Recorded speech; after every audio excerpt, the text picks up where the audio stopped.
Ушул жерде кээде келиндерге да кайрылып коеюн. О жигиттердин аялы. Кайненеңе зулум кылбагын. Алладан корккун. Күйөөңдүн энесинин кадыр баркын өз ордуна койгун. Экөөнүн арасында от жакпагын. Не дейт? Ошол келин, ар бир келин күйөөсүнөн каалайт. Мен ата-энемди сыйла дейт, урматта дейт, туурабы? А сен эмне үчүн ошо кайната кайненени кызмат кылбайсың? Эмне үчүн алкыш батасын албайсың? Ал сенин келиндерге айтмакчымын. Күйөөңдүн сага эмес, биринчи ал Аллах Тааланын алдында ата-энеге жооп берет.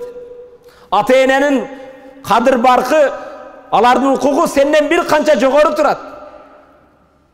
Эгер ошо кайненең, кайнатаң болбогондо, сенин бул эриң дүнүйөгө келбейт эле. Чыгып алат да. Не, сен төрөдүңбү аны? Сен чоңойттуңбу? Сен эмиздиңби? Сен тарбия кылдыңбы? Чыгып алгандай. Ошо сен жаман көргөн кайненең болбогондо, сен кучагыңда алып жаткан эриң болбойт эле.